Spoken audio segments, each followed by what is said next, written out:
Nous parlons aujourd'hui de Mucha, un catalogue bien sûr très, très marqué par la présence de Tomoko Sato.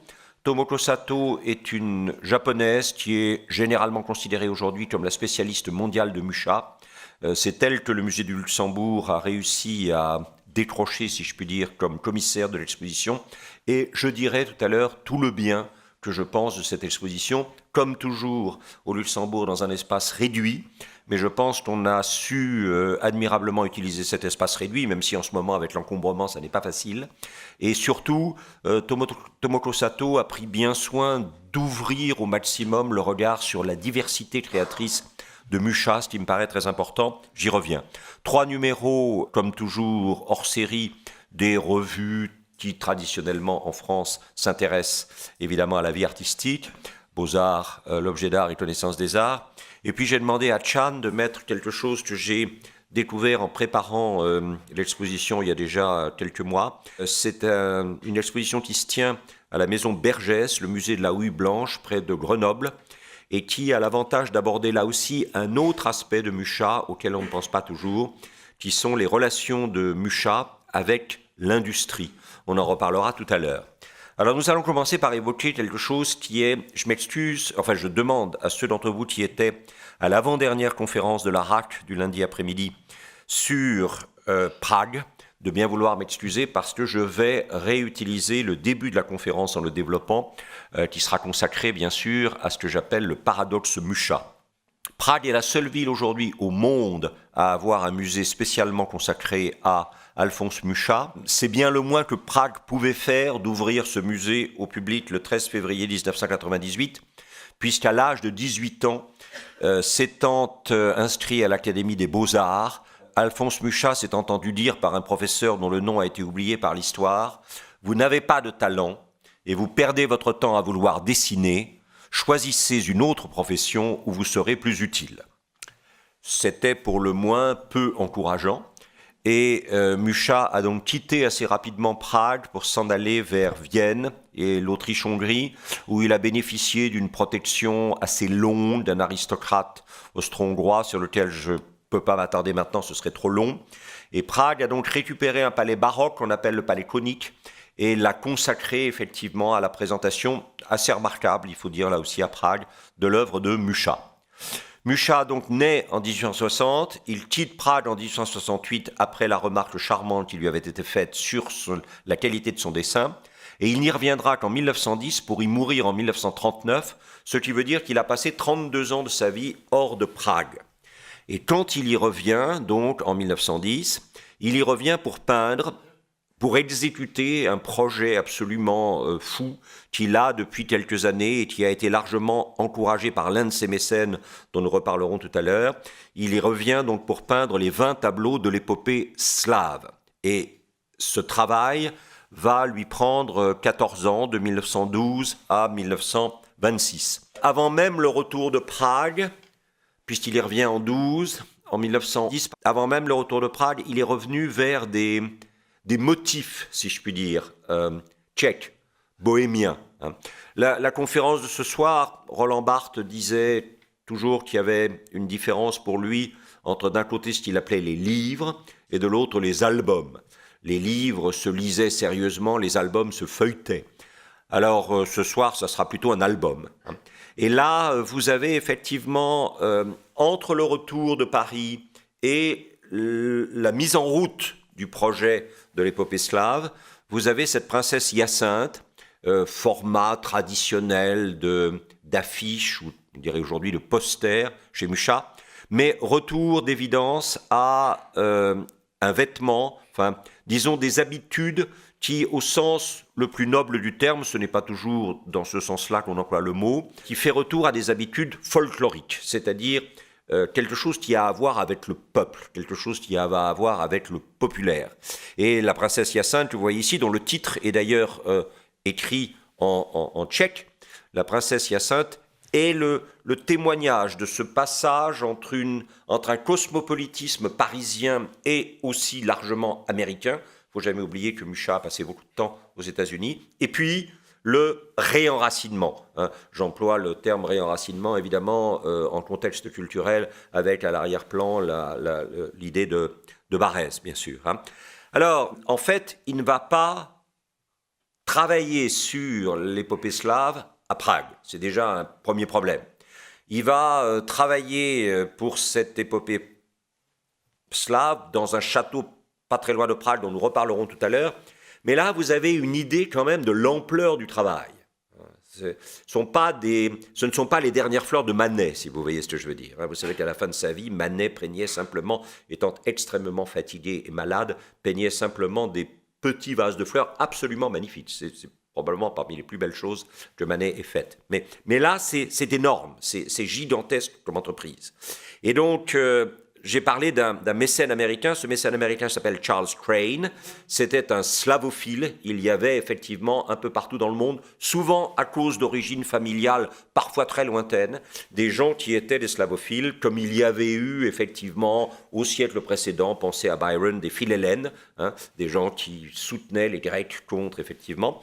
Et ce personnage, Charles Crane, c'est lui qui a donné l'idée à Mucha de réaliser une épopée. C'est clair que 50 ou 60 ans après, ça aurait été une série de films. Peut-être même pas très longtemps après. Après tout, je ne me souviens plus de la date exacte de Napoléon d'Abel Gance, mais il aurait fallu quelque chose dans le genre Abel Gance ou Cécile B2000 pour tourner les films, mais voilà, c'était peut-être destiné à devenir du film, et c'est pour ça peut-être nous ne sommes pas très à l'aise avec cette œuvre, pour Mucha absolument majeure, peut-être même essentielle. Donc il commanda cela à Mucha, dans l'intention de pousser Mucha à donner l'ensemble des tableaux à la ville de Prague. Et en tout cas pour Crane, ça représentait effectivement un investissement financier assez important, puisqu'il s'était engagé à soutenir Mucha pendant toute la période de la création. Voilà le château de Sbiro en Bohême occidentale, où Mucha s'est installé pour peindre effectivement l'épopée. Vous avez ici une photo de l'intérieur du château et de Mucha au travail. Prague, pendant ce temps-là, est quand même très marquée par l'Art nouveau.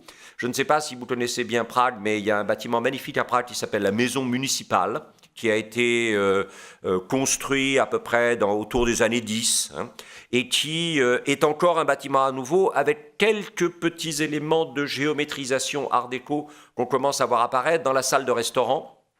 Alors c'est somptueux, hein. Si vous allez à Prague, il faut absolument aller prendre plusieurs cafés, parce que vous avez plusieurs restaurants, plusieurs cafés, une grande salle de concert et des petites salles que vous pouvez soit louer pour des private functions, pour des soirées privées, soit qui sont utilisées par la mairie de Prague pour donner des réceptions plus officielles. Alors la décoration Art Nouveau, elle apparaît évidemment dans la mosaïque qui est au sommet de l'entrée, hein, avec ce très beau balcon convexe où on retrouve, là au moins, je ne vais pas me lancer là-dedans trop longuement, mais vous avez un peu des motifs décoratifs à la Macintosh, par exemple, c'est-à-dire venus de Glasgow, puisque vous savez que Glasgow, avec ce qu'on appelle les Glasgow Four, a été un des centres majeurs de l'Art Nouveau, extrêmement branché sur Vienne. Vienne était très, très, très branchée sur Glasgow. C'est très curieux, ces nouvelles cartes de l'Europe du goût et de la création qui se créent comme ça à la fin du 19e et au début du 20e. Mosaïque, donc, où on retrouve, vous voyez probablement pas très bien, donc on ne va pas s'arrêter trop longtemps, un double thème qui va être très important pour nous, qui est le thème du féminin et du naturel, par opposition, bien sûr, au masculin et à l'industriel, on y revient. Et j'ai choisi de vous montrer, puisqu'il fallait montrer quelques petits exemples pour vous donner envie d'y aller, j'ai choisi de vous montrer effectivement ce qu'on appelle le salon du maire. C'est un salon elliptique qui donne à droite et à gauche sur des salles qui permettent, lorsque le maire veut donner une assez importante réception, pour lui de recevoir les invités dans ce salon, puis ensuite les invités se dispatchent, si je puis dire, sur les deux salons latéraux. Alors dans les trombes que vous voyez ici, vous avez évidemment à chaque fois un héros de l'identité bohémienne tchèque, et associé avec une vertu, généralement représentée, une vertu ou une contribution majeure, généralement représentée symboliquement en dessous. Vous avez par exemple une des trombes qui est consacrée à Jean Hus, ce personnage extrêmement important dans la création de l'identité bohémienne, et qui est un des 3 grands réformateurs majeurs de l'Europe. Il prend le relais d'un Anglais qui s'appelait Wycliffe, qui a fait la première traduction en langue vulgaire de la Bible, et il annonce effectivement Martin Luther dans le grand monument consacré à Luther à Worms. Wycliffe et Huss figurent tous les deux assis dans des statues majestueuses et imposantes au pied du monument central consacré à Luther. Alors, Mucha a voulu quand même intéresser la population de Prague à son entreprise absolument un peu folle, il faut bien dire, et le Clementinum, qui est l'ancienne présence jésuite très importante à Prague, et qui, après évidemment la dissolution des jésuites, leur expulsion d'un certain nombre de pays en Europe, est devenu à la fois université, musée, etc. Et donc les débuts de l'œuvre, le work in progress, l'œuvre en marche, ont été présentés dans cette galerie du Clementinum. Alors, ce qui est très intéressant, c'est la taille des toiles. C'est complètement fou. Quand vous pensez qu'il a pu produire comme ça 18 toiles de cette taille, c'est fou.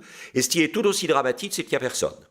C'est là, peut-être qu'ils ont choisi un moment où il n'y avait pas de gens pour qu'on puisse voir les toiles, mais j'en doute un peu. Hein. Pour vous donner une idée, quand Crane, celui qui a lancé le projet et qui a fait comprendre à Mucha qu'il faudrait qu'il donne ça à Prague et qu'il l'a en partie financé. Quand Crane a fait venir les premières toiles en 1920, l'année après ce que vous voyez ici, et qu'il les a fait venir à Chicago, à l'Art Institute, il y a eu en une semaine 50 000 visiteurs.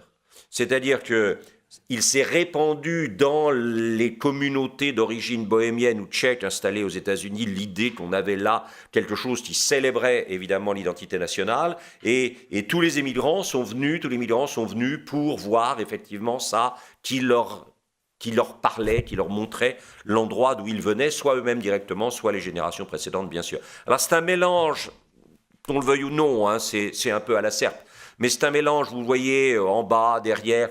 C'est en gros du Courbet quand même, c'est du réalisme avec l'entrée en force de gens qui n'avaient jamais occupé la toile de façon essentielle, c'est-à-dire le peuple. Hein. On n'est plus là dans les saints, dans les héros, dans les rois, dans tout ce qu'on voudra, on est dans le peuple. Et paradoxalement, sur ce réalisme assez rigoureux, assez austère finalement, on a un rajout de ce qui était la vogue à l'époque, c'est-à-dire le symbolisme. Donc vous avez le premier moment artistique, le premier mouvement artistique du 19e siècle, en quelque sorte, du vrai 19e siècle, et puis le dernier mouvement artistique du 19e siècle, qui sont combinés dans le travail, effectivement, de Mucha. Et donc, né en 60, quittant Prague en 78, n'y revient qu'en 1910 pour y mourir en 39, soit 32 ans hors de Prague. Il y revient pour peindre les 20 tableaux de l'épopée slave, 1912-1926, qui ne sont même pas conservés à Prague. C'est très très curieux. Hein.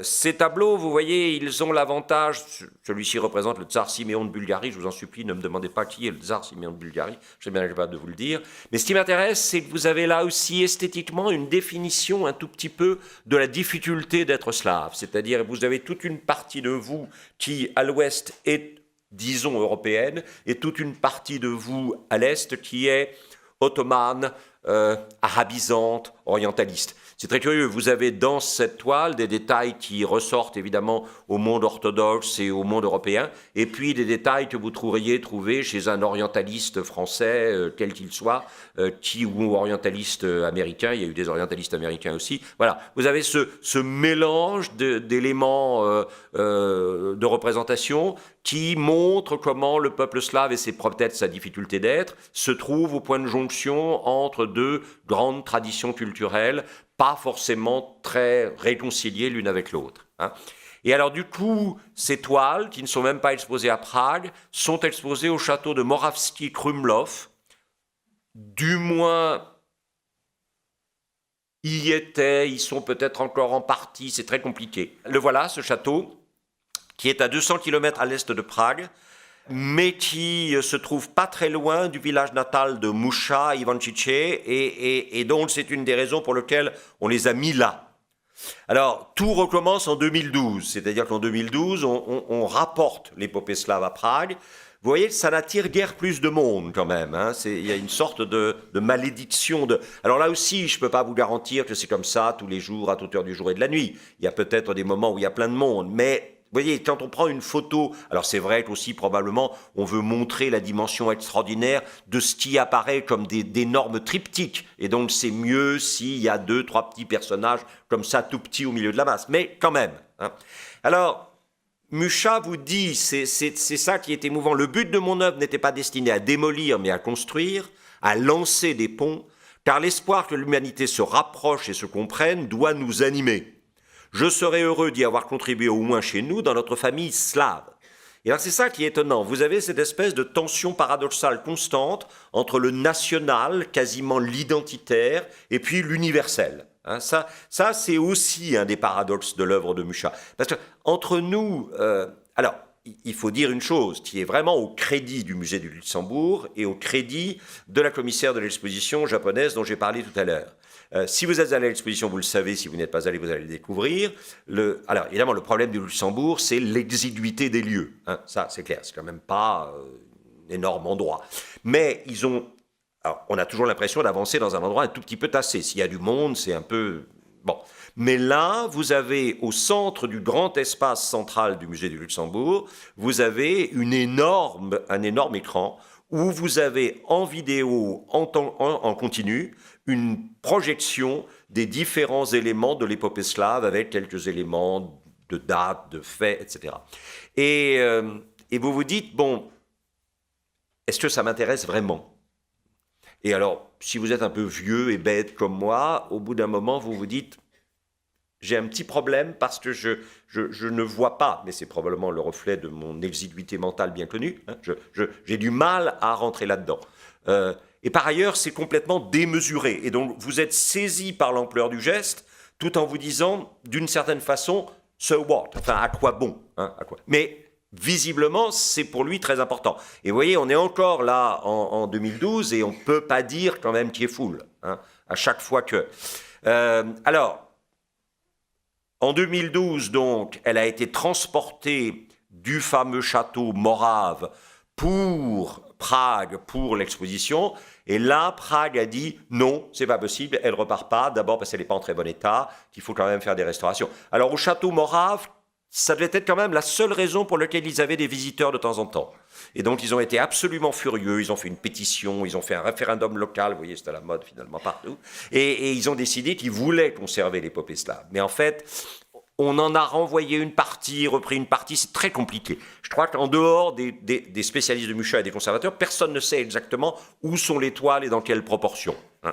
Alors par contre, Culture Box de l'AFP, le 15 juin 2018, c'est pas si vieux que ça, indique que la gigantesque épopée slave d'Alphonse Mucha va enfin être hébergée dans un bâtiment spécialement dédié à annoncé la municipalité de Prague. Donc vous voyez, on est quand même 6 ans après 2012. En 2012, une partie est retournée au château, l'autre est restée à Prague, puis il y a eu des échanges. Mais en 2018, on n'a toujours pas... on décide triomphalement la création d'un bâtiment. Mais ça fait quand même 6 ans que ça traîne. Les nouveaux espaces d'exposition seront intégrés dans le bâtiment déjà existant en 1891 de l'ancien musée lapidaire de Prague. L'œuvre monumentale a attiré 660 000 visiteurs lors de son déplacement au Japon en 2017. Vous voyez, c'est ça le paradoxe. Vous la mettez à Prague en 2019, pas grand monde y va. Vous la mettez à Chicago en 2020, 50 000 personnes en une semaine. Vous la remettez à Prague en 2012, on a vu qu'il n'y avait personne. Et par contre, vous l'envoyez au Japon en 2017, 600 000 visiteurs. C'est très, très, très bizarre. Hein. Bon, on avance. Parce qu'il y a quelque chose de très paradoxal chez Mucha. Hein. Si on avait fait, comme on le fait, vous le savez ici, pour s'amuser de temps en temps, ce qu'on appelle une dégustation à l'aveugle. C'est-à-dire, je montre le tableau et je dis, et ça, à votre avis, c'est de qui, hein. Si je vous avais montré ça comme ça, je pense... Alors, inutile de vous dire que moi, le premier, j'aurais jamais mis le nom de Mucha sur ce tableau-là. Hein. Mucha, pour moi, c'est quelques seins dardés entre un peu de végétation. Là, ce n'est pas vraiment l'objet du débat, hein, c'est clair. Alors ça, c'est Saint-Cyril et Saint-Méthode. Saint-Cyril et Saint-Méthode, vous le savez, sont les évangélisateurs du monde slave, bien sûr, une fois de plus. C'est un tableau d'Alphonse Mucha. Mais alors, ce qui est intéressant, c'est l'endroit où c'est. Hein. Là, à droite. Hein. Je suppose que certains d'entre vous, je le connais au moins ici, qui doivent se dire « Ah, ça a un tout petit parfum, effectivement, de la grande prairie américaine. » Et c'est vrai. Ce tableau que vous voyez, Saint-Cyril et Saint-Méthode, apôtres du monde slave, est situé dans une église où je pense vous avez peu de chances d'aller, mais qui sait, rien n'est impossible à Dieu. Elle s'appelle l'église Saint-Jean Népomucène, vous savez, ce confesseur qui, ayant refusé de révéler au roi le secret de la confession de sa femme, a finalement été jeté dans la Moldau sous le pont Charles. Hein. Et ce tableau est situé dans l'église de Písek, nom très très bohémien, Mais Pisek est dans le North Dakota aux États-Unis. Hein. C'est-à-dire qu'il y a là une communauté bohémienne de migrants qui, étant arrivés un peu tardivement, n'a pas pu s'installer sur la côte ouest, pas pu s'installer à Chicago, et donc là, il a fallu partir dans les plaines. Et quand ils sont arrivés à Pisek, ils ont posé leurs bagages, ils ont décidé que c'était là qu'ils resteraient. Et donc, vous avez ça. Inutile de vous dire que, là aussi, il y a un petit paradoxe dans la création de Mucha. C'est tout à sa gloire que d'avoir accepté de faire un Cyril et Méthode à la demande d'une communauté bohémienne, tchèque, dans le Dakota du Nord. Et visiblement, ces gens avaient besoin de ces racines pour faire face finalement à cette situation à la fois prometteuse, la promesse du continent américain, et en même temps probablement assez déstabilisante. Et puis vous le savez, après la guerre de 14, on a refait des vitraux pour la cathédrale Saint-Guy, qui est située juste à côté du palais de Rodolphe II. Ce sont des vitraux qui, de préférence, parlent de saints locaux. Vous savez que normalement, dans l'iconographie chrétienne, vous devez avoir simultanément des saints de l'Église universelle et des saints de l'Église locale. Les saints de l'Église universelle rappelant que vous appartenez à quelque chose qui est plus vaste que l'endroit où vous habitez. Les saints de l'Église universelle rappelant que ici, on peut être saint comme un saint universel. Et que c'est donc le défi qui vous est posé d'être saint. Et alors, évidemment, ici, vous avez pas mal de références, encore une fois, à l'identité culturelle bohémienne. Vous avez ici le fameux personnage qui est très important pour les Bohémiens, pour les Tchèques, qui est Saint Venceslas, hein, et puis sa grand-mère, qui l'a initié à la religion chrétienne et qui l'a formé dans la religion chrétienne. Mais à d'autres moments, évidemment, du vitrail, vous avez des choses qui sont moins saintes, mais qui sont très nationales. C'est-à-dire que vous avez des personnages, en particulier féminins, qui sont habillés dans des costumes locaux. Alors, enfin, d'anciens costumes locaux. Vous avez évidemment des références à ces arcs en plein cintre, avec médaillons floraux, et puis ces grands rubans, en quelque sorte, inscrits les uns à l'intérieur des autres, qu'on va retrouver dans l'ensemble de l'œuvre de Mucha, mais qu'on trouve ici dans un contexte religieux et évidemment très fortement national. Il n'y a pas que le côté attachement au national et en même temps à l'universel, hein, cette espèce de contradiction que Mucha semble, lui en tout cas, résoudre assez heureusement pour lui. Il est maçon. Il est initié à la franc-maçonnerie à Paris en 1998, et après la naissance de la Tchécoslovaquie, il participe à la création de la première loge maçonnique tchèque, et il reçut par la suite le titre de souverain grand commandeur du rite écossais, puisque vous savez, la franc-maçonnerie a toujours dit qu'elle venait de l'Écosse, du rite écossais ancien et accepté en 1923. Alors, il est franc-maçon, ce qui correspond probablement à une vision architecturale du monde, hein. Mais en même temps, il vous fait, et ça c'est important parce que c'est aussi à l'exposition, hein. C'est très rare qu'on voit ces choses-là. Il vous fait effectivement ce livre qu'on appelle le Pater. Bon. Et alors, quand vous regardez ce livre, hein, finalement, vous voyez que sur le côté, vous avez les 7 motifs ornementaux que vous avez sur le côté, que je vous ai remis à l'horizontale ici, sont des symboles qui sont associés à la mystique et à la franc-maçonnerie. Et quand vous regardez la première page, hein, Pater Noster quies in celis, notre Père qui est aux cieux, vous avez à la fois la présence d'un élément juif, effectivement ici, hébraïque, et puis vous avez quand même un certain nombre de choses qui signalent une importance maçonnique majeure. L'équerre n'apparaît probablement pas ici par hasard, vous avez des suggestions de compas en bas, même s'ils ne sont pas complètement effectivement définis, vous avez cet entrelac des cercles les uns à l'intérieur des autres, c'est tout à fait étonnant. Et Mucha a toujours dit, je suis et maçon et catholique romain. J'ai besoin de ces deux choses pour vivre ma vie comme je veux la vivre, hein. On retrouve là, par exemple, à travers ce calendrier du zodiaque réalisé pour La Plume, la revue littéraire en 1897, vous avez toute cette idée, effectivement, des planètes. On va en reparler parce que les planètes, c'est pas ce qui va concerner le premier personnage dont on va parler, c'est Auguste Strindberg. Strindberg, le grand dramaturge nordique qui est à Paris, que Mucha va rencontrer, et ils vont se livrer ensemble à des séances de spiritisme. Ils vont aussi aller regarder du côté de la théosophie et des Rose-Croix. Hein. C'est très, très, très curieux. Parce que si vous pensez théosophie, Rose-Croix, etc., et que vous pensez quand même au côté très légèrement, disons, lido de certaines représentations de Mucha, c'est quand même un peu surprenant. Hein. Et le dernier personnage auquel on fera allusion, c'est Camille Flammarion. Alors Camille Flammarion, vous savez, c'est le frère aîné d'Ernest Flammarion qui fondera la maison d'édition.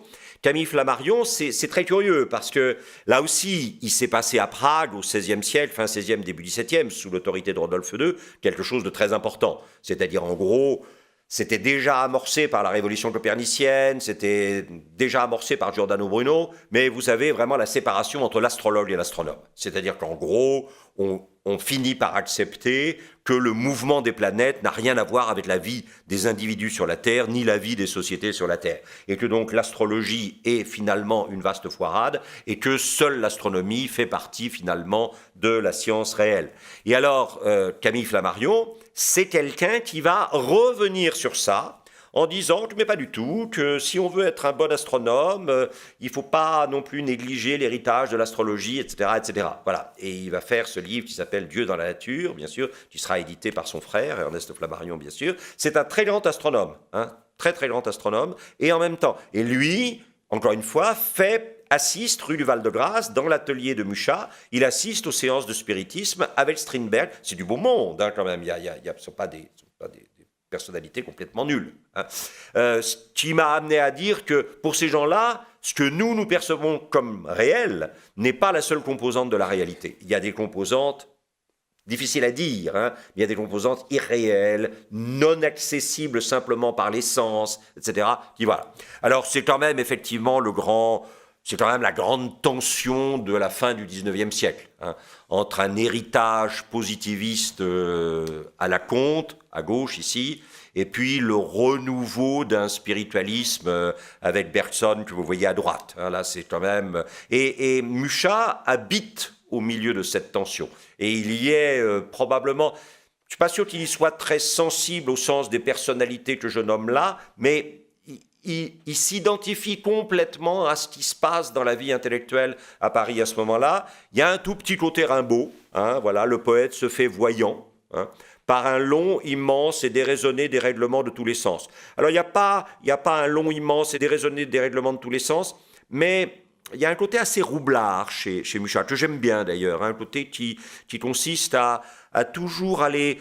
suggérer un léger érotisme sans vraiment s'installer dedans, et puis une manière quand même de récupérer ça commercialement qui est assez futée parce qu'il est pratiquement le premier à faire ce genre de choses. Hein. Et alors, encore une fois, je crois qu'il faut revoir un des gros morceaux de l'épopée slave avant de basculer dans autre chose, pour voir à quel point quand même c'est vraiment à U et à Dia. Hein. Comment celui qui a fait ce que nous allons voir maintenant a-t-il pu ensuite consacrer pratiquement 10 ans de sa vie à produire ces énormes machines picturales absolument étonnantes. Hein.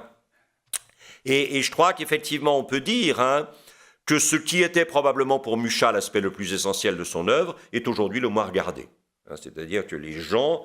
Voilà. Le gros avantage de l'exposition, encore une fois, et ça je tiens à le dire parce que c'est vraiment un hommage que je rends à la commissaire et à la direction du musée du Luxembourg, enfin exactement à cette organisation dont j'oublie le nom maintenant qui gère le musée du Luxembourg, d'avoir effectivement pris le risque de montrer l'autre Mucha d'une certaine manière. Et alors il y a des moments superbes. Parce que Mucha, les nazis en feront de l'art dégénéré, les Russes, enfin les Soviétiques vont en faire un nationalisme décadent et bourgeois, donc vraiment il n'est pas à la fête, hein, c'est clair. Par contre, ça c'est magnifique, c'est bouleversant, ça s'appelle Nuit d'été, ça représente une paysanne ukrainienne qui est en train de mourir lors d'une famine. Et c'est clair que là aussi, on est dans un paradoxe, c'est-à-dire que probablement l'épopée slave n'est pas regardable vraiment quand on se confronte à un tableau après l'autre, et en même temps, elle fourmille de détails qui sont à la fois techniquement très forts et bouleversants, qui donc fixent le regard sur tel ou tel élément au détriment du reste, mais c'est ainsi que Mucha se lit. Hein. Alors, un tout petit chapitre homme-femme. Hein. Alors il fallait trouver quelqu'un à opposer à Mucha pour montrer l'originalité d'eux. Et ce quelqu'un, vous l'avez déjà reconnu, c'est Gustave Caillebotte, bien sûr, hein, qui est quand même une des très très grandes figures de la peinture française de la deuxième moitié du XIXe siècle. Et vous voyez, c'est un monde masculin. Hein. Le monde auquel Mucha va présenter sa vision est un monde qui n'était pas prêt à la recevoir, parce que c'est un monde qui est majoritairement dominé par les hommes. L'homme ici est dedans, mais d'habitude les hommes sont dehors et les femmes à la maison. Hein, c'est ce qu'on appelle effectivement les separate spheres, les sphères séparées. Hein. L'homme gagne la vie de la famille dehors, la femme assure la gestion de l'argent que l'homme lui rapporte pour nourrir, pour habiller, pour se préoccuper de la santé d'eux et pour participer avec le scolaire à l'éducation d'eux. C'est un monde masculin, c'est un monde urbain, ça c'est clair, hein, c'est un monde très urbain. Vous avez là ce qui est le sujet d'un certain nombre d'images de Caillebotte, qui est tout simplement qu'est-ce que Haussmann nous a fait, hein, mais qu'est-ce que c'est que ce truc-là avec ses grandes avenues, etc., etc. Et vous voyez que très intelligemment, en multipliant le monsieur du premier tableau par deux, vous avez les deux attitudes. Hein. Vous avez celui qui est le dos au mur et qui se dit « oh là là, mais qu'est-ce qu'il est là ?» Et puis l'autre qui est dans une attitude justement de regard attentif. Et voilà, c'est la dualité des attitudes que suggère effectivement cette nouvelle forme d'urbanisme qui a été imposée à Paris par Haussmann et par Napoléon III. Et puis troisièmement, évidemment, c'est un monde industriel. Hein. Quand en 1781, la famille des propriétaires de hauts fourneaux, des maîtres de forge, qui s'appellent les Darbys, qui sont des Quakers, je n'ai pas le temps de m'attarder là-dessus, mais c'est très important. Hein, on est en plein éthique protestante et origine du capitalisme, hein, c'est clair. Quand ces gens-là vont, pour la première fois, permettre à des hommes de traverser de l'eau, non pas sur de la pierre et du bois, mais sur du fer, on a changé de monde. 1781, on change de monde. 1771, Arkwright produit la première usine d'initiative privée du monde occidental, qui sera représentée par Joseph Wright of Derby la nuit, pour bien montrer que ceux qui s'organisaient dans la Genèse, l'alternance du jour et de la nuit, du travail et du repos, du petit luminaire et du grand luminaire, cette alternance, elle est transgressée. C'est-à-dire qu'on peut avoir un endroit où on peut travailler la nuit en produisant une lumière qui n'est artificielle, faite de main d'homme, d'une certaine manière. Hein, et donc, le plan génétique, la vision génétique du monde est complètement transgressée. Et le point d'aboutissement de ça, c'est l'admirable tableau de Caillebotte, aujourd'hui au Kimbell à Fort Worth, qui est un des plus beaux musées des États-Unis, qui vous propose cette vision étonnante, masculine, bien sûr, urbaine et industrielle, dans lequel vous avez évidemment le pont avec les rivets, et derrière, finalement, la conséquence inévitable de cette émergence du fer comme partenaire du charbon dans la première révolution industrielle, alors que dans la deuxième, ça sera le pétrole et l'électricité. Ce partenariat fer-charbon va permettre effectivement le développement du chemin de fer qui apparaît. C'est une sorte, probablement aussi chez Caillebotte, de dialogue avec les gares Saint-Lazare de Monet. Vous savez que Caillebotte avait une admiration sans borne pour Monet. Il a financé une partie de la vie de Monet, puisque vous savez que tous ces gens-là ne gagnaient pas un sou. Caillebotte, lui, était un industriel. Il avait hérité de ses parents une usine de confection qui fabriquait des uniformes pour l'armée française, et il avait à Courbevoie un petit chantier naval parce qu'il adorait la voile et l'aviron. Un petit côté Beneteau in the making, si vous voulez. Voilà. Et avec l'argent qu'il gagnait, il arrangeait les fins de mois de ses amis impressionnistes en leur achetant des tableaux. La grande erreur que Caillebotte a fait, vous savez, c'est de ne pas téléphoner à François Pinault quand il a voulu donner sa collection à l'État français. Et donc, voilà. Pinault lui aurait dit ça se retrouvera sur les bords du Grand Canal, mais là, ça ne s'est même pas retrouvé sur les bords du Grand Canal. Ça a été dispersé par l'État français de façon un peu étonnante. Hein. Voilà, et donc, avec Caillebotte, on a un monde masculin, urbain et industriel. Avec Mucha, alors on a choisi pour l'affiche une des 4 saisons, l'automne, hein, voilà, qui est effectivement dans ses couleurs orangées magnifiques. Et là, vous sentez tout de suite, on n'est ni dans l'angle droit, ni dans la ligne droite. C'est-à-dire que l'angle droit et la ligne droite, qui sont caractéristiques du monde urbain, les plans hippodamiques bien sûr, et du monde industriel, qui sont des abstractions d'une certaine manière, là, on est dans la nature, c'est-à-dire qu'on est dans la courbe. Hein, la courbe est essentiellement naturelle, la ligne droite est une abstraction, et on est dans tout sauf des angles droits. Alors vous avez ici l'automne, vous avez ici l'hiver, vous sentez très légèrement quand même que Mucha est à Paris à un moment où se produit quelque chose dont Paris parle sans arrêt en ce moment, c'est-à-dire le japonisme. Je pense en particulier que dans l'arbrisseau là, qui est là, avec ses petites couches d'épaisseur de neige très fragiles sur l'arbre, il y a des souvenirs de gens comme Hiroshige, comme etc., certainement. Si ma grand-mère l'avait vu, elle lui aurait dit « mais tu ne vas pas sortir comme ça, ma chérie, n'est-ce pas ?» Donc, vous voyez, c'est là où on commence à voir que ça remonte légèrement, c'est-à-dire qu'on commence à envisager de voir des choses qu'on ne voyait pas normalement. Voilà, bon, et puis ça c'est le printemps bien sûr, et puis vous avez finalement l'automne avec la suggestion à la fois des grappes à gauche, très dionysiaque, et puis la suggestion évidemment de la coupelle, de la petite coupe dans laquelle on peut boire de l'eau. Je trouve que les poses ne sont pas nécessairement d'un naturel absolu, si vous voyez ce que je veux dire. Il y a un petit travail de la pose pour faire apparaître divers détails du corps, éventuellement, voilà. Alors, ça c'est très important. Ça, c'est l'exploitation proto-industrielle de. C'est-à-dire que Mucha sent qu'on est entré dans une période qui est la période de la reproduction de l'image. Et il anticipe toutes les cartes postales, tous les posters, tout ce que vous voulez. Et donc, il vend. Ça, c'est très important. Mucha est quelqu'un qui, à la fois, produit un art qui transgresse les conventions sociales de l'époque, mais en même temps, il n'est pas question de ne pas faire de l'argent pour ça. C'est un grand roublard, Mucha. J'aime beaucoup ça. C'est quelqu'un qui, à la fois, titille en vous disant, vous voyez des choses un peu cochonnes là-dedans? Non. Si vous les voyez, c'est probablement qu'elles sont en vous. Dans toute façon de voir se projette une façon d'être, comme disait l'autre. Mais en même temps, par là-dessus, il récupère des sous. Voilà. Alors, vous avez effectivement ici les 4 saisons, avec variation sur les 4 saisons, et là, c'est nettement plus hard, si vous voyez ce que je veux dire. Mais j'ai pas détaillé celle-là, je suis sûr que vous auriez préféré celle-là, mais bon, voilà, c'est comme ça. Et donc, par contre, on peut opposer systématiquement Mucha à Caillebotte en disant qu'il y a quelque chose, évidemment, de masculin chez Caillebotte, féminin chez Mucha, urbain, naturel, industriel, agricole, artisanal. On va y revenir tout à l'heure. La fin du 19e siècle est une célébration extatique de l'artisanat. En particulier par ce personnage fondamental qui s'appelle William Morris, qui va revendiquer la restauration de l'honneur de la main contre la machine. Il faut absolument célébrer l'honneur de la main contre la machine. Et alors évidemment, à partir des 4 saisons, vous allez avoir les 4 évidemment arts fondamentaux. Ici la peinture, ici effectivement la poésie, avec ce côté méditatif. Alors vous retrouvez partout ces espèces de grandes structures circulaires, sortes d'auréoles laïques qui ne désignent pas le sacré, mais qui sacralisent la nature finalement. Parce que généralement ces grandes auréoles laïques sont ponctuées effectivement de médaillons de végétation, que l'on retrouve non seulement dans la poésie, mais évidemment dans la musique. Vous sentez bien sûr que le personnage est en train de vous montrer les oreilles pour vous incliner à...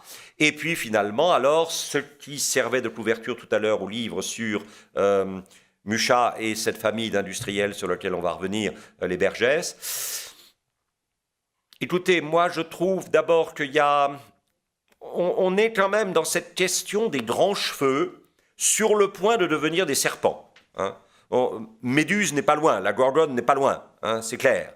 Et puis deuxièmement, vous avez quand même cette idée, grâce à ces formes de serpents ou de lianes qui vont enfermer effectivement l'homme désirant. Vous avez là, alors c'est très différent stylistiquement, mais c'est très proche de cette dualité essentielle de la femme chez un Klimt à Vienne, par exemple, entre la femme fragile et la femme fatale. Il y a les deux, très clairement, constamment, chez Mucha. Et là, la position du torse et des fesses, il y a beau y avoir quelques voiles qui traînent par là, c'est clair qu'on est en train de gratter la bête dans le sens où elle se démange. Voilà, bon. Mais il faut bien faire... C'est pas moi, c'est Nicole. Donc voilà, et les 4 figures de l'art.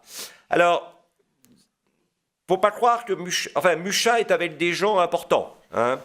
Le personnage que vous voyez à gauche, là, c'est Paul Gauguin. Bon, vous vous souvenez que Gauguin a été le Golden Boy le plus extraordinaire de sa génération à la Bourse de Paris. Et puis un jour, pour son malheur, ou plutôt pour le malheur de sa femme, Mette, qui était une Danoise, il a rencontré un monsieur qui s'appelait Pissarro. Et il a dit à Pissarro, vous m'apprendriez pas à peindre par hasard, parce que j'en ai un tout petit peu marre de la bourse, mais j'y vais, bien sûr, parce qu'il faut faire des sous. Et Pissarro lui a appris à peindre. Et après, ça a été dramatique, parce que évidemment, la peinture est devenue beaucoup plus importante pour lui que la corbeille. Et voilà. Et alors, donc, le personnage que vous avez à gauche, c'est Gauguin.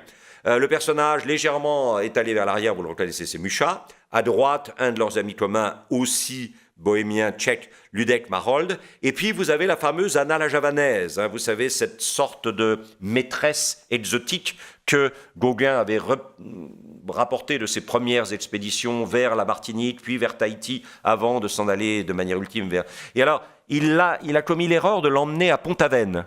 Et à Pont-Aven, il y a eu comme une sorte de choc culturel, si vous voyez ce que je veux dire. Ça s'est pas très bien terminé, ni pour Gauguin, ni pour la pauvre Anna d'ailleurs, qui n'avait pas demandé du tout à venir là pour être l'objet de quelques agitations de coiffe bretonne, relayées par des joueurs de biniou. Bon, et voilà. Et donc c'est voilà. Alors ça devait être une joyeuse équipée. Vous avez ici Gauguin en train de jouer du piano. Je ne sais pas s'il y a sous la veste, je ne peux pas vous rassurer sur le fait qu'il y a quelque chose ou rien, mais voilà. Donc vous sentez quand même tout un climat bohème, un peu transgressif, auquel Mucha a largement participé parce que c'était probablement quelque chose qui, comment dirais-je, le soulageait des tensions politico-idéologiques constantes de, effectivement, son pays natal. On est dans des années de renforcement d'un empire austro-hongrois finissant, on est en train de s'en aller tout doucement vers la guerre de 14, il y a l'éclatement complet de la Mitteleuropa. Enfin, évidemment, Christopher Clark, traduit admirablement par l'une d'entre nous ici, qui est ici ce soir, Marianne de Beru, Christopher Clark, dans son livre The Sleepwalkers, les noctambules, dit qu'au fond, après tout, ce qui est fascinant, c'est comment l'Europe s'est retrouvée dans la guerre au bout d'une sorte de somnambulisme, sans avoir vu venir, ni prévoir, ni etc. Alors, bon, ça, c'est aussi un de nos exercices de dégustation à l'aveugle. Si vous vous souvenez du dernier Gauguin, vous allez me dire c'est du Gauguin. Mais c'est du Mucha. Ce qui est quand même très étonnant. Et c'est un Mucha qui s'appelle Absinthe, donc qui est une réflexion sur l'addiction. Une addiction liée à l'isolement, à tout ce qu'on voudra. Alors, c'est un sujet très impressionniste, vous le savez. La prune de Manet, par exemple, qui est, à mon avis, un de ces très, très, très grands tableaux, où vous retrouvez derrière un décor qui n'est pas sans rapport avec Mucha. Un décor très, très début Art Nouveau. Évidemment, Degas, l'Absinthe.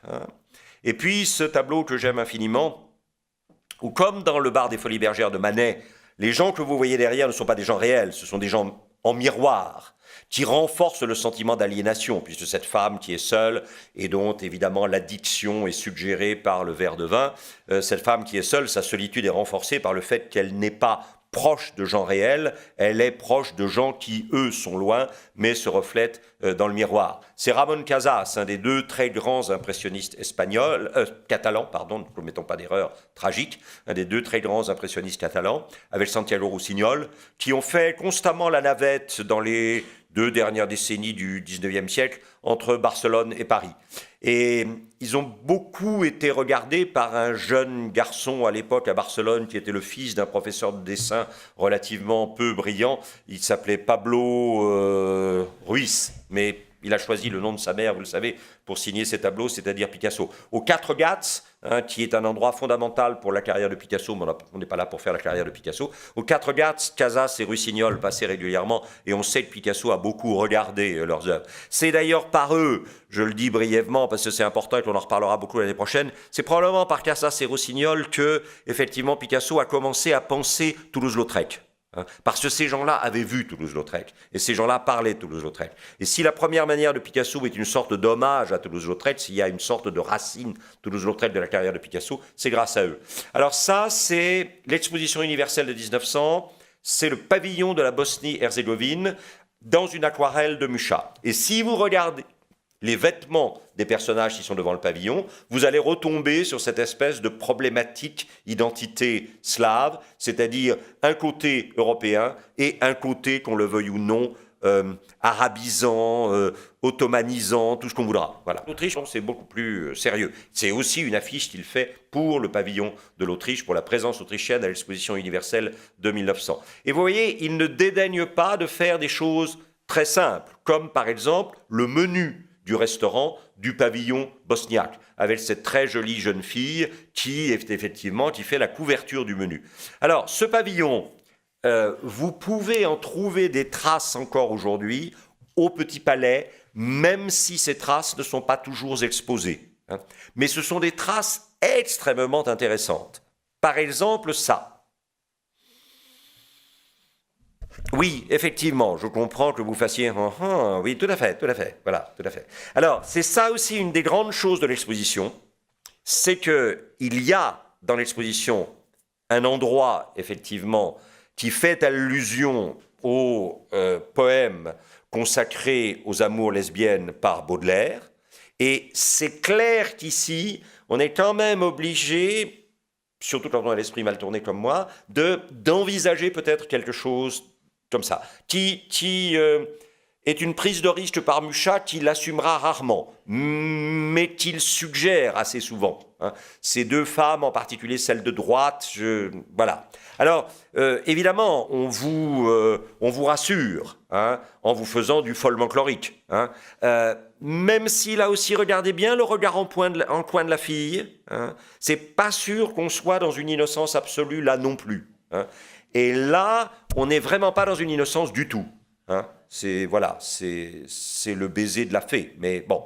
Alors, vous le savez, là aussi, je l'ai nommé il y a quelques minutes, un des personnages qui s'est penché avec infiniment de respect et d'émotion, c'est magnifique, l'émotion de Toulouse-Lautrec, pour ces femmes qui, généralement évidemment prostituées, sont soumises à longueur, sinon de journée, au moins de nuit, à une sorte de présence un peu vulgaire, brutale et violente des hommes, et qui trouvent dans la relation lesbienne une sorte de tendresse et d'affectivité qu'elles ne trouvent pas dans cette relation monnayée qu'elles sont obligées d'avoir avec les hommes.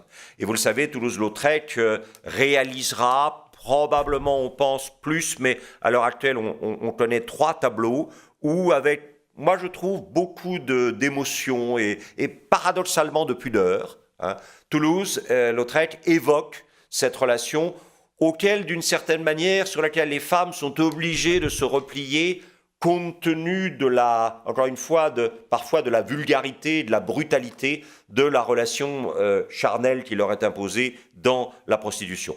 Là, vous avez quelque chose de très important, on le reverra une fois. Hein. La grande question, c'est est-ce que c'est la belle et la bête ?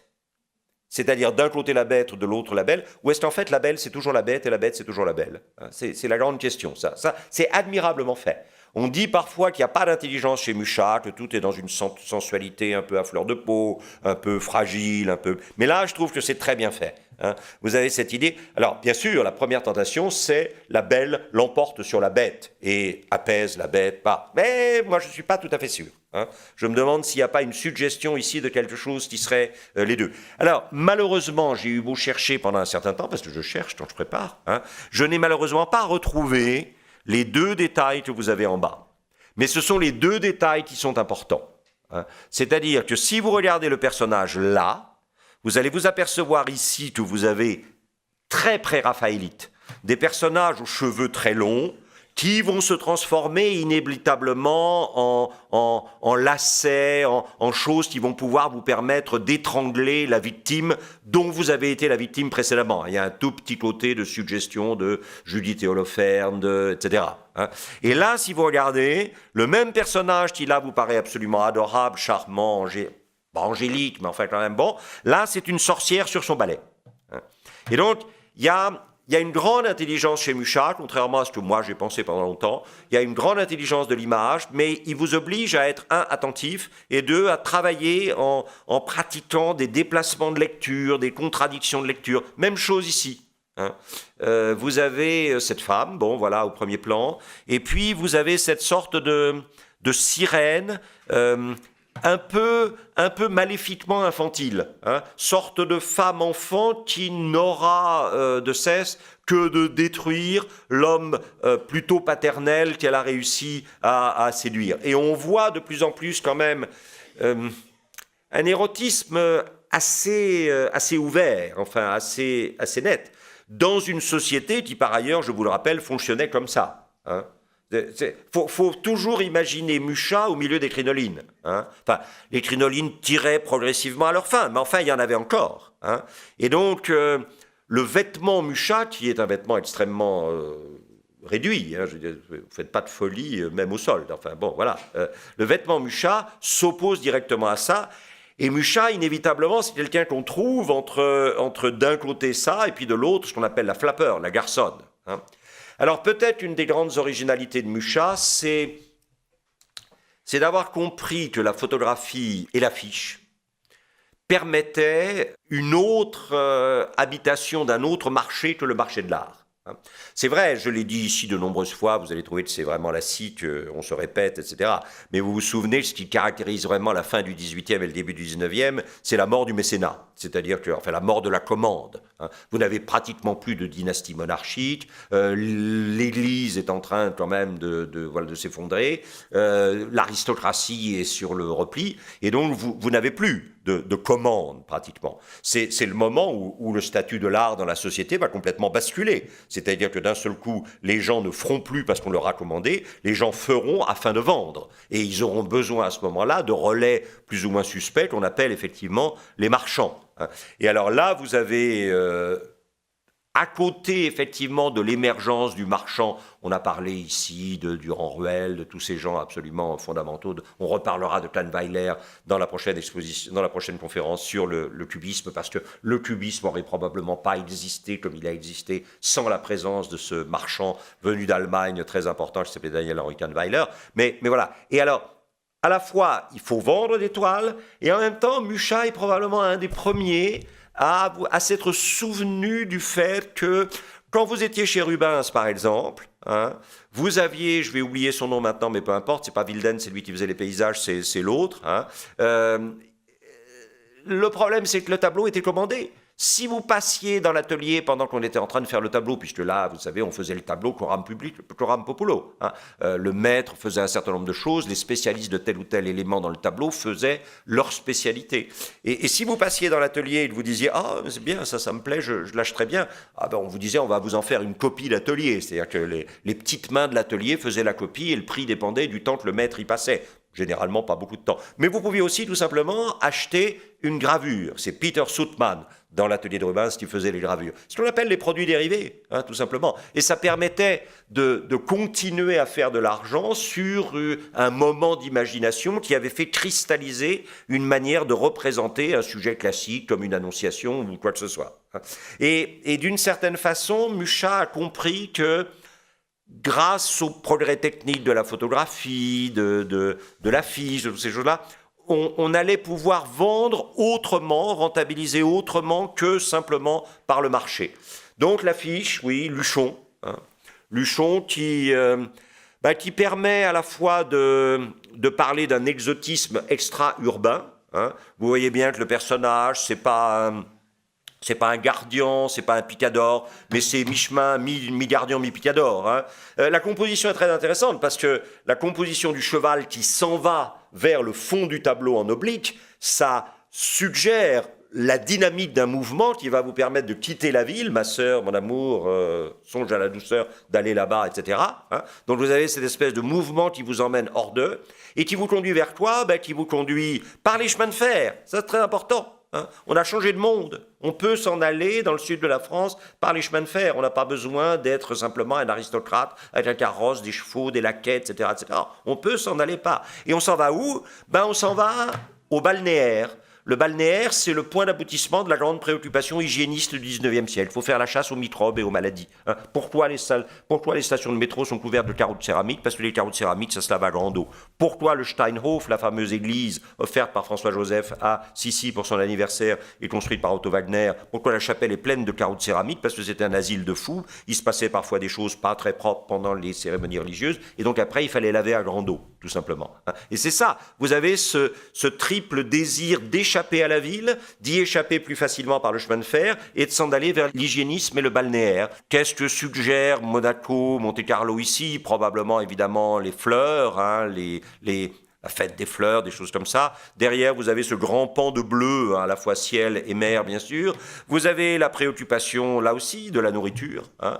Préoccupation de la nourriture, effectivement, pour les enfants. Alors, vous voyez que Mucha n'est pas simplement quelqu'un qui travaille à Paris. Hein. C'est quelqu'un qui travaille énormément aux États-Unis. Et vous avez là, par exemple, l'illustration d'une politique de pénétration, effectivement, de Nestlé du marché américain, dont, effectivement, les affiches de Mucha sont un des relais principaux. Hein. C'est une campagne publicitaire qui aujourd'hui se ferait à la télévision ou Dieu sait quoi. Hein. Mais c'est une production européenne qui tente de pénétrer le marché américain et qui tente de pénétrer par un argument de marketing nouveau qui est effectivement à l'affiche, dont le texte est soigneusement traduit en anglais. Et puis, vieux relent effectivement un tout petit peu de colonialisme, c'est-à-dire que vous avez ici l'émergence du complexe Banania. Hein, c'est-à-dire, ces grands enfants que sont nos colonisés, que nous aimons tant et qui nous aiment tant. Alors, il ne faut peut-être pas en rajouter trop. Mais vous voyez, cette idée, bien sûr, qu'on va introduire le noir, la noire, dans un contexte un peu d'infantilisation, mais qui va tirer des larmes d'émotion à tout le monde. Hein. Voilà, c'est le chocolat idéal, bien sûr. Hein. Alors, dans les biscuits Lefèvre Utile, là, là, vous sentez quand même, hein, on est tout doucement en train d'entrer dans ce contre quoi les féministes seront obligés de se battre, disons à partir des années 60, c'est-à-dire la relation métonymique entre l'objet désiré et la femme. C'est-à-dire que inconsciemment, ce genre d'image vous dit, si vous mangez des biscuits Lefèvre Utile, vous mangerez un jour la dame. Hein, voilà, c'est ça, au fond, c'est ça, finalement. Le rapport métonymique qu'instaure la publicité, hein, c'est si j'arrive à obtenir l'objet qui est lié au corps de la femme, ça veut dire que... Ça, c'est très intelligent. Hein. Là, alors, bien sûr, c'est de l'érotisme un peu... Enfin, voilà. Moi, j'aime bien ce côté roublard. Pas de l'érotisme, mais le côté roublard, la manipulation. Très, très intelligent. C'est quelqu'un qui se situe pas très loin de Freud, finalement, si vous comptez dans le temps. Hein. Et Vienne n'est pas si loin que ça, finalement, de Prague. Hein. Mais vous voyez les cheveux, à nouveau, qui sont quand même très problématiques. Et les cheveux qui sont roux. Hein, traditionnellement au XIXe siècle, mais depuis très longtemps, hein, le cheveu roux était le signe de la passion dévorante et destructrice. Hein, voilà. Quand vous allez vers les biscuits champagne, c'est probablement un peu mieux, hein, même si la dame au premier plan, enfin bref. Mais alors là, par contre, là c'est clair. Hein. Là, c'est... on ne sait pas où va s'arrêter la distinction entre le fruit et le corps. Hein. Le fruit fait corps avec le corps, et donc on peut espérer que si on mange pas mal de fruits, on finira presque sans s'en apercevoir par déboucher sur le corps. Hein. Ça, c'est une intelligence très forte du rapport métonymique, c'est-à-dire je vais, en m'emparant de la partie, finir par m'approprier le tout, hein, avec tous les dangers, c'est-à-dire que accaparer la partie peut me consoler de ne pas pouvoir m'approprier le tout, ou peut renforcer le désir d'un tout qui continue à échapper jusqu'à quelque chose qui peut être effectivement la violence. Hein. Job, c'est très net. Hein, c'est très net. Regardez les cheveux noirs, c'est assez terrifiant. Hein. Alors, est-ce que je ne pense pas du tout qu'on puisse aller jusqu'à un piège de nature hygiénique, ah là là, ce sont les cheveux emprisonnants, du tabac, etc. Non. Mais il y a une séduction, effectivement, liée quand même à une noirceur de la femme fumant. Je ne sais pas si ça, c'est pas plus encore marqué. Hein. Et la façon dont la femme tient la cigarette avec la partie enflammée vers elle, à nouveau ce travail étonnant des cheveux, enfin, qui sont à la fois très impressionnants et au bout d'un moment inquiétants. parce qu'il y a un côté presque de fonctionnement autonome et serpentin des cheveux par rapport à la tête et au corps de la femme. Hein. Bière de la Meuse, c'est très intéressant parce que là, vous avez effectivement des photographies à l'intérieur d'eux. Et les photographies vous parlent d'un réel, que pas d'un érotisme torride.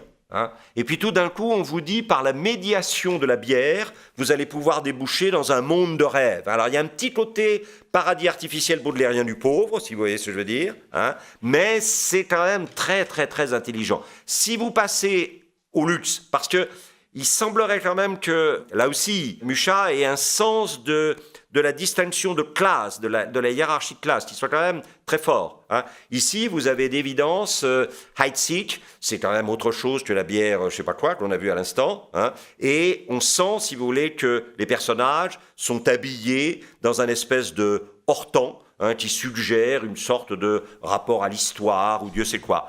Bénédictine, c'est très intéressant, parce qu'en bas, vous avez évidemment l'abbaye, enfin l'endroit affectant où elle est fabriquée, et puis tout d'un coup, on est obligé de revenir à des femmes, puisque ce sont des suggestions de moniales, alors si toutes les moniales sont comme ça, effectivement, voilà, mais ce sont des suggestions quand même de moniales, ce bleu pâle, très virginal, hein, sauf que, évidemment, si vous regardez attentivement, mais on est peut-être un peu loin ici, si vous regardez attentivement à nouveau les cheveux, et en particulier ici, la grande mèche, très serpentine. Hein. C'est très astucieusement fait, finalement. Enfin, moi, je dois dire, j'étais passé un peu rapidement sur Mucha, tout en aimant beaucoup. Je suis allé, je sais pas, 2 ou 3 fois au musée Mucha à Prague. À chaque fois, j'ai été très séduit par à la fois la présentation qui est remarquable et puis un certain nombre de choses qu'on ne voit pas forcément habituellement dans les livres de Mucha. C'est ça l'avantage. Mais c'est quand même remarquablement fait.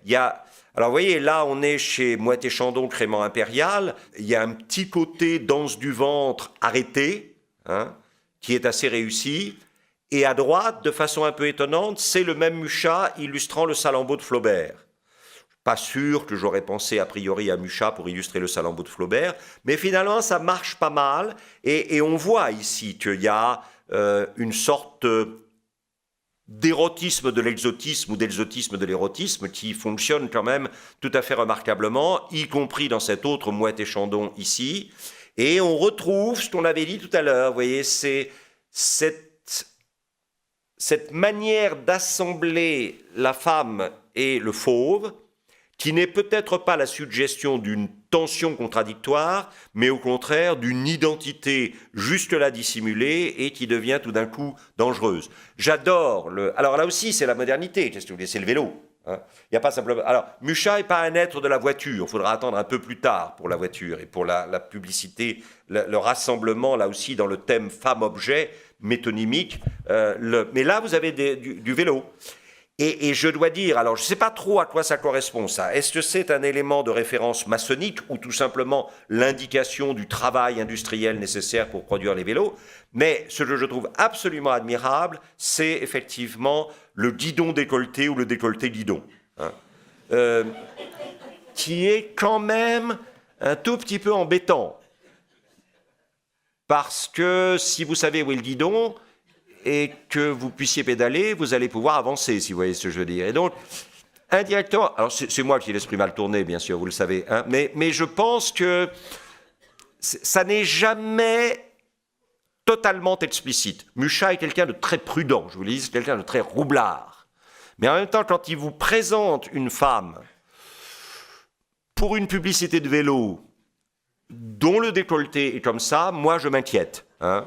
Et vous avez effectivement ici à nouveau, alors c'est plus le décolleté guidon qui est problématique, c'est quand même à nouveau les cheveux. Hein. Il y a un sentiment que si vous vous laissez absorber par ça, vous ne ressortirez pas de ce fonctionnement réticulaire des cheveux. Les cheveux sont un immense filet déployé probablement pour vous enfermer. Hein. Alors, ce qu'il y a de magnifique, c'est qu'il a très bien compris que l'affiche, c'est quelque chose qui est de l'ordre du reproductible et modifiable. Je suis sûr que vous êtes en train de vous dire, c'est curieux, j'ai l'impression qu'on a déjà vu ça ce soir. Et oui, on a déjà vu ça ce soir. C'était une somptueuse méditation sur le zodiaque. Hein. Et puis finalement, on reprend la même structure pour vous parler des fabrications spéciales de savon de toilette. Hein. Et là, ça aussi, je trouve ça étonnant. il y a un art de la variation chez Mucha qui est un art économique, hein, parce qu'on ne va pas s'embêter à refaire continuellement des trucs. Hein. On va tout simplement faire disparaître la légende et se servir du même type d'illustration pour un domaine complètement différent. Regardez par exemple ça, qui est très intéressant, c'est l'automatique. Hein. Alors l'automatique, c'était effectivement un papier photographique dans lequel était inclus du sel de cuisine et qui permettait effectivement de développer les photos. D'ailleurs, regardez bien, ce qu'elle tient sur les genoux, c'est un album de photos.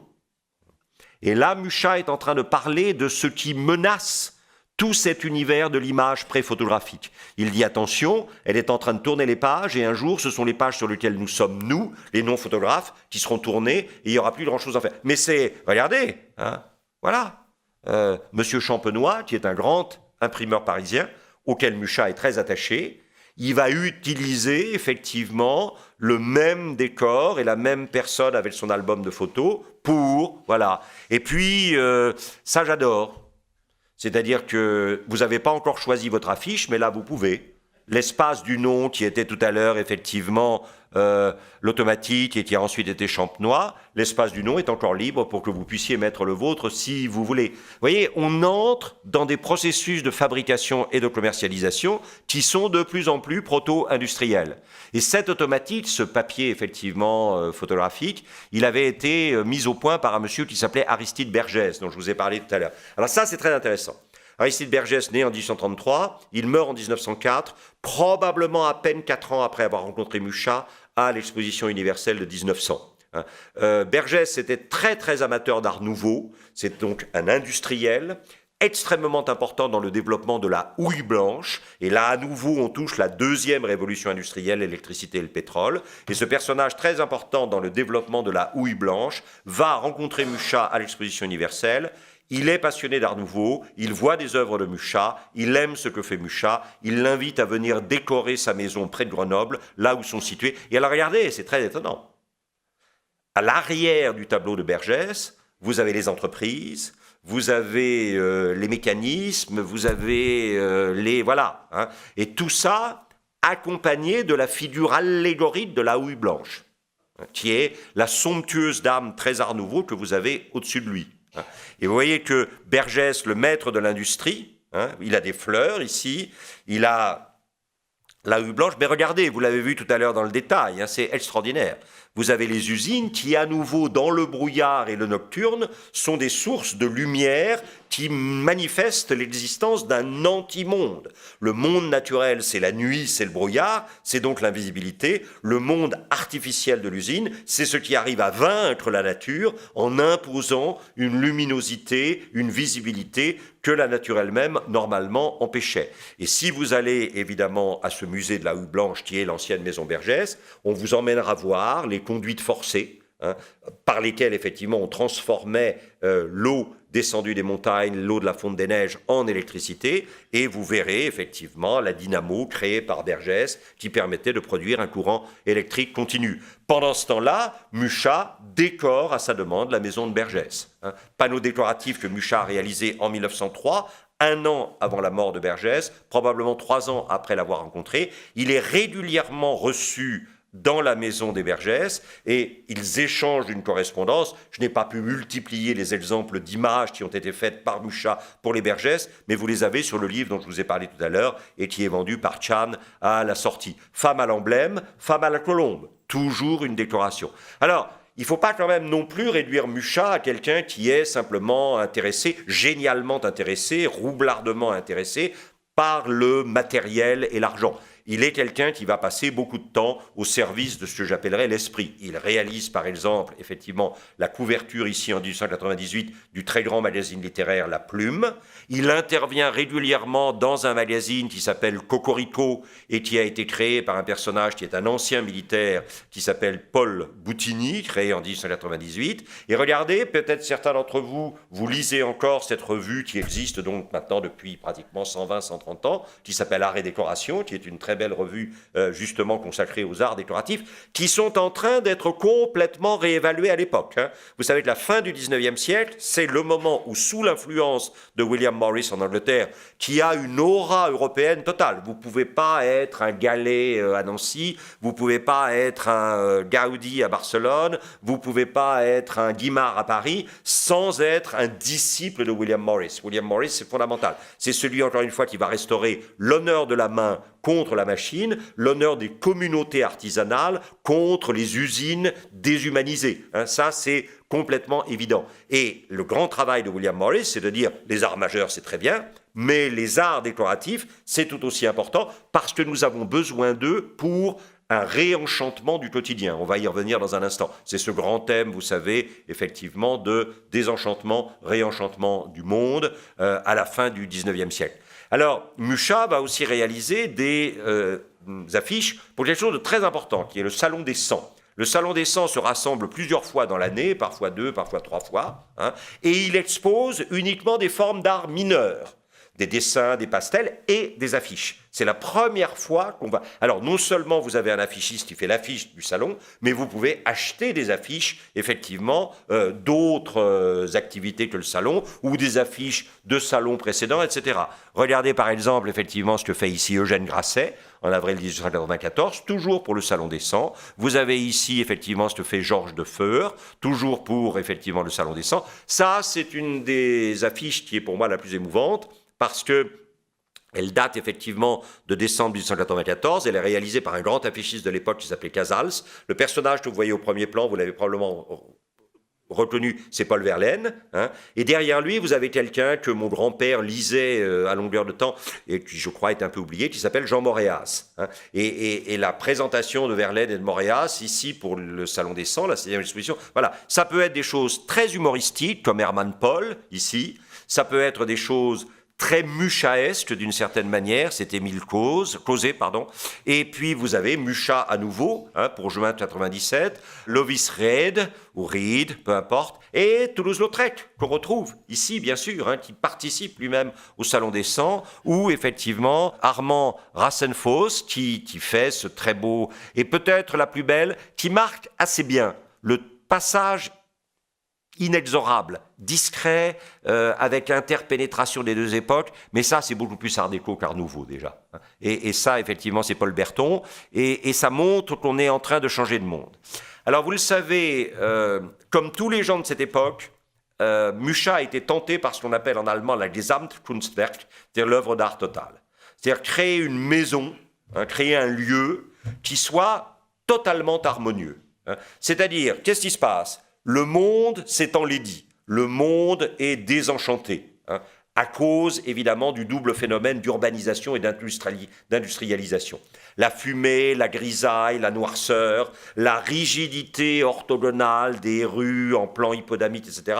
La ville, c'est une horreur. Alors vous retournez effectivement à Baudelaire, si vous voulez, le Spin de Paris, mais c'est clair que tout ça, c'est fondamental. Et donc, la maison...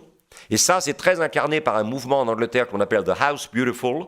La maison doit devenir le lieu où se réfugie à l'intérieur la beauté et l'harmonie que vous ne trouvez plus dehors. Et donc, il va falloir composer un intérieur de maison qui sera totalement harmonieux. Depuis, effectivement, le mobilier, les papiers peints, les tentures, les tissus, tout ça... Tout cela doit, les parfums et les sons se répondent. C'est vraiment le Sunday des correspondances. Et quand vous entrez dans une maison, vous devez tout d'un coup avoir le sentiment d'être dans un espace harmonieusement musical qui vous console de la discordance contemporaine du monde. Derrière tout ça, vous avez Wagner, c'est clair. Le modèle wagnérien de l'enfouissement dans une espèce d'énorme musique mélopée. Enfin, c'est exactement ça. Et lui va réaliser pour Georges Fouquet, un bijoutier situé 6 rue Royale à Paris, une boutique parfaite. En 1901. Aujourd'hui, au musée Carnavalet. Elle a été détruite, bien sûr, mais Dieu merci, on l'a sauvée et on l'a transportée au musée Carnavalet. C'est la maîtrise d'œuvre de la réalisation par la maison Janssen qui fit appel à Léon Fargue pour les vitraux, démontés en 1923. Et alors, vous voyez que tout à l'intérieur, y compris cette cheminée en fer à cheval, un tout petit peu, en arc outrepassé, que ça soit les papiers peints, que ça soit les appliques, regardez, qui sont comme des bouquets de fleurs, suspendus en l'air pour toujours, voilà, bouquet de fleurs qui dissimule à peine de très beaux papiers peints dans lequel vous avez effectivement un monde sous-marin avec des poissons, des bulles d'eau qui remontent vers la surface. Hein.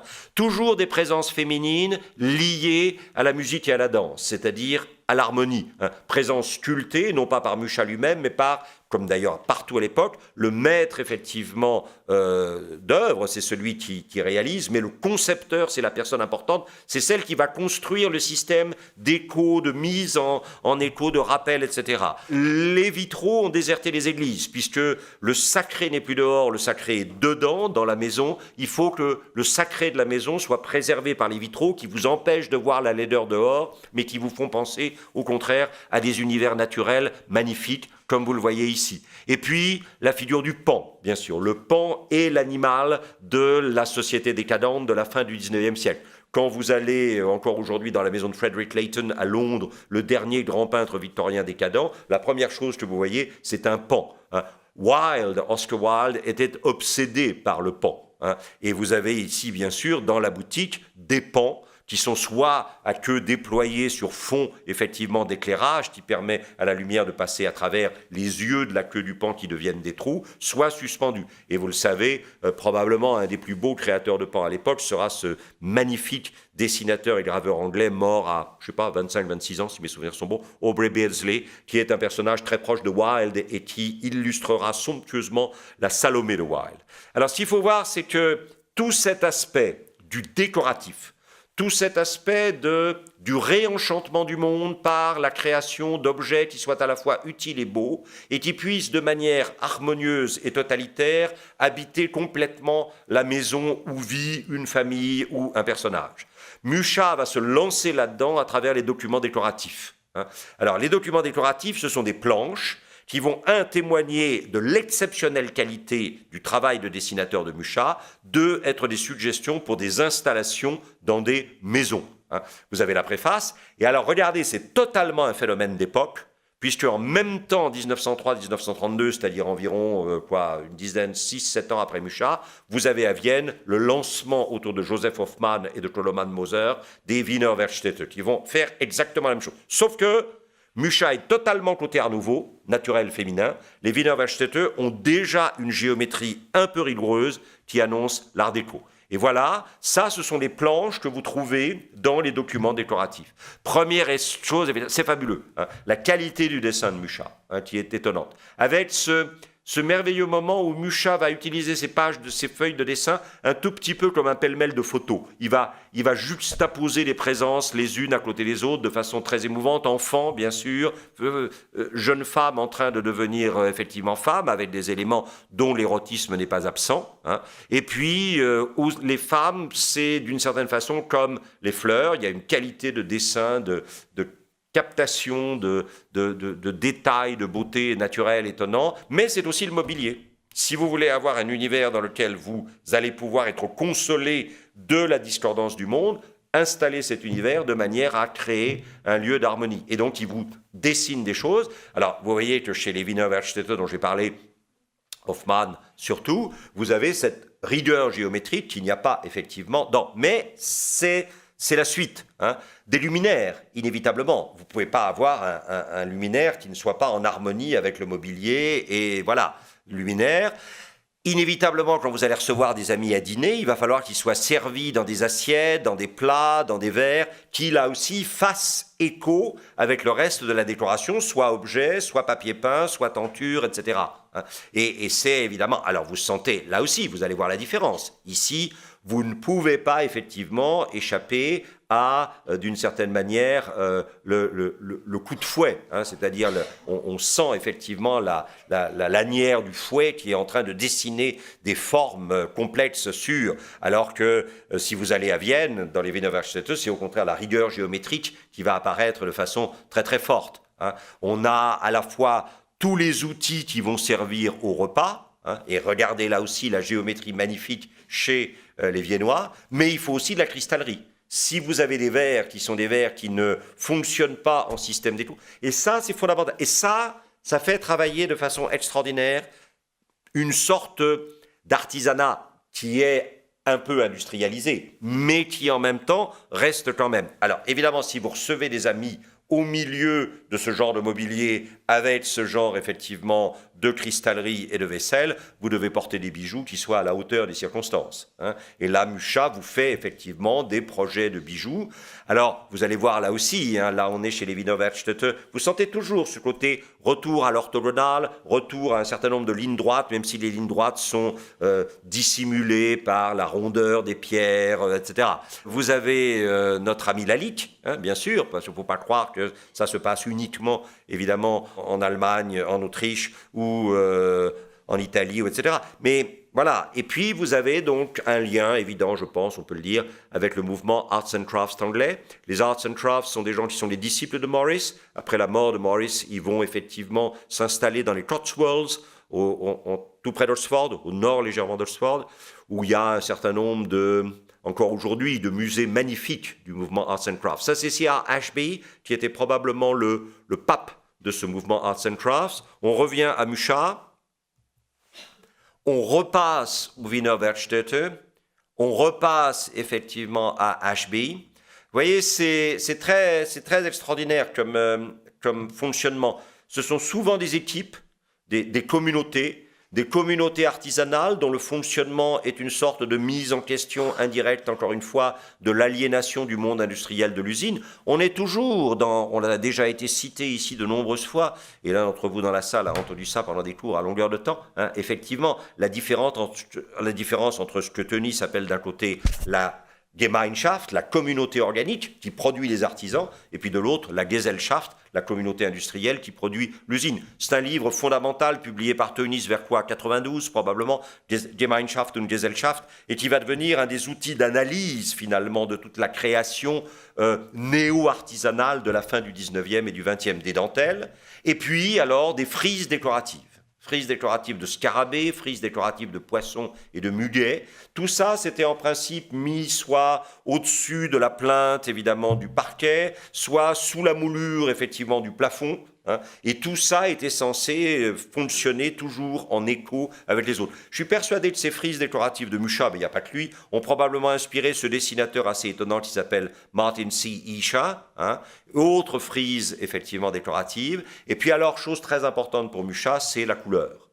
Il propose dans les documents décoratifs des modèles d'agencement de couleurs à partir de formes végétales ou géométriques qui sont absolument essentielles pour lui. Et dans la même page, vous avez la suggestion de plusieurs papiers peints que vous pourriez utiliser probablement pas dans la même pièce, mais dans plusieurs pièces différentes et voisines, pour avoir à la fois ce sentiment de quelque chose qui est unifié, mais d'une différence, et qui n'est chaque fois ni tout à fait une autre, ni tout à fait la même, comme disait Verlaine, bien sûr, dans « Je fais souvent ce rêve étrange et pénétrant ». Papier peint de William Morris, suggestion de papier peint de Mucha, et là aussi de combinaison.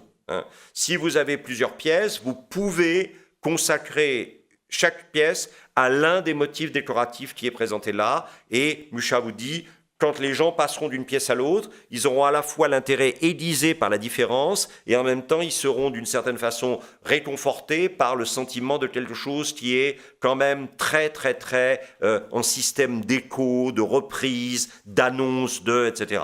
Je vous en montre un dernier, avant le William Morris, et un ultime de Mucha. Mucha qui est obsédé par la calligraphie, par les lettres. Un texte, s'il est bien écrit, et ça, William Morris en était persuadé aussi, lui dans le domaine de l'imprimerie.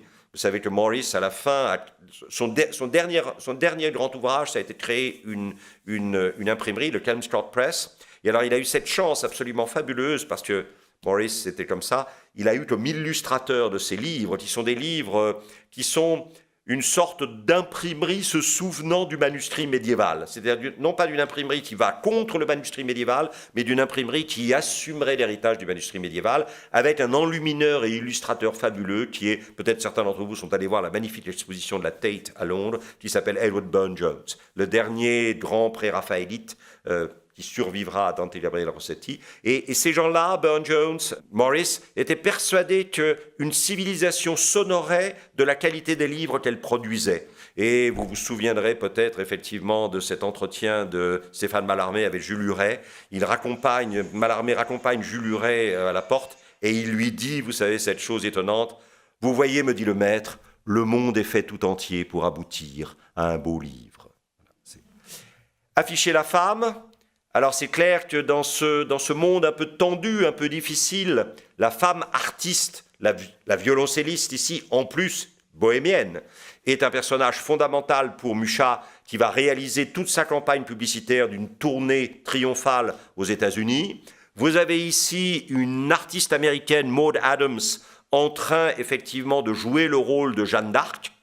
Et alors c'est intéressant de penser qu'effectivement Jules Bastien-Lepage, grand peintre lorrain, a peint cette Jeanne d'Arc en 1879, à peu près une vingtaine d'années avant Mucha, et que Bastien-Lepage, avant que M. Frick quitte Pittsburgh, ou plus exactement Homestead, pour s'en aller à New York après qu'il ait été victime d'une tentative d'attentat parce qu'il avait réprimé très violemment une grève des sidérurgistes de Carnegie à Homestead, Frick collectionnait des gens comme Jules Bastien-Lepage. Si vous allez aujourd'hui dans la deuxième collection Frick, celle où personne ne va jamais, celle effectivement de Pittsburgh, vous verrez qu'avant de se lancer dans la collection des maîtres anciens, sur les conseils effectivement d'Andrew Mellon, le secrétaire d'État au Trésor des 3 présidents républicains, qui sera celui qui fera la crise de 29, il y avait effectivement des Jules Bastien-Lepage dans la collection de...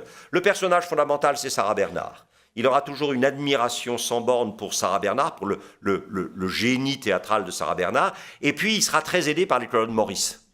Puisque les Claude Maurice, c'est 4 compartiments verticaux en hauteur.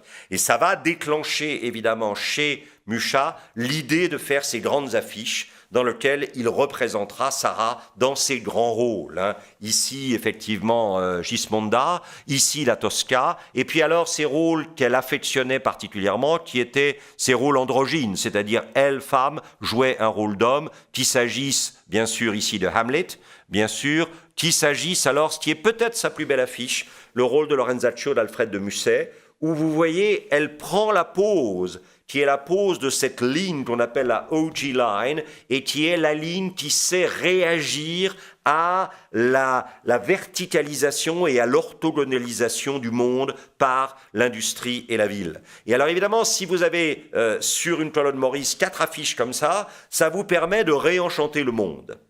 C'est Gustave Caillebotte, c'est un des plus grands tableaux de Caillebotte qui est à l'Art Institute à Chicago, et qui vous présente une ville très géométrique, très rigide. Alors en même temps, il y a les courbes des parapluies qui sont magnifiques, mais une colonne Maurice brillant des couleurs de Mucha et se prêtant au déploiement des sinuosités de Mucha, c'est très important. La femme et la nature dans La Dame aux Camélias, et puis ce moment un peu évidemment douloureux et tragique de la Médée, où on voit au pied de Médée les enfants qu'elle a assassinés à cause de l'infidélité de Jason, et qui est une des très grandes affiches de Mucha. Pour moi, les 2 plus grandes, enfin les 3 plus grandes, c'est peut-être La Dame aux Camélias, dans une espèce de tendresse rose absolument étonnante, cette sinuosité somptueuse de Lorenzaccio, et puis cette violence quand même assez étonnante de Mucha, qui fut un mondain, ça c'est clair. Paris a été le théâtre finalement du spectacle mis en scène de lui-même et du monde par Mucha.